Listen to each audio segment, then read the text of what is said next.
Ladies and gentlemen, welcome back to my channel. Like it, share, and then you comment.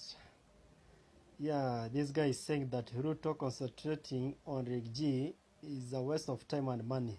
Rig G has elaborate plans and strategy how to deal with William Ruto and Kithure Kindiki.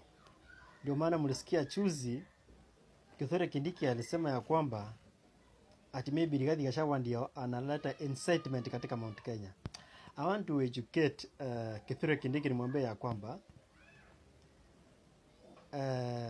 Rigathi Gachagua is going to deal with you in the mountain. Acha hiyo kuleta kina Maina Njenga. Hiyo ni kuenda kuleta rapture katika mikutano. But you personally na Rigathi Gachagua ni wawei. Wewe ni kuweke mkono wako wa right. Na Rigathi Gachagua nimeweka mkono wako wa left. Ati nianze kuwawei katika Mount Kenya, my friend. Asubuhi na mapema. Naona vile uliambia Rigathi Gachagua asubuhi na mapema umeenda nyumbani. Hivyo ndivyo Rigathi Gachagua atawafanyia wewe na William Ruto in 2027. Don't be cheated, Kithure Kindiki.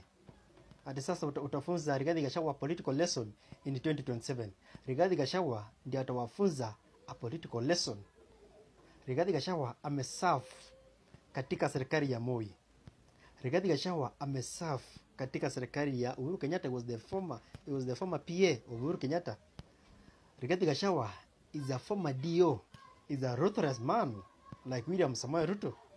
Rigathi Gachagua ameserve serikali ya William Samoei Ruto. So I understand in and out. Every step Kahongo is making the mountain. Rigathi yako hivi kwa macho. I'm telling you that for free.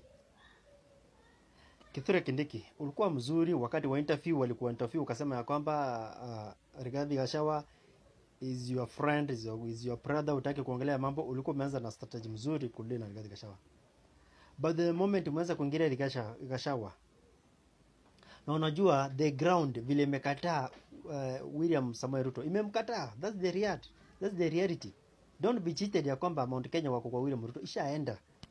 So ground imeshift kutoka kwa William Ruto iko kwa Rigathi Gachagua. Unaona vile 2017 walishift kutoka kwa Uhuru Kenyatta mtoto wao, the chosen one, wakakuja kwa William Samoei Ruto. Sasa ndio wameshift.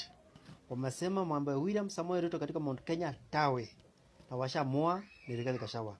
So if you deceive yourself that you are going to deal with the Rigathi Gachagua in 2027, my friend, yani think hiyo ni ndoto. Watu wa Mount Kenya mnaweza niambia.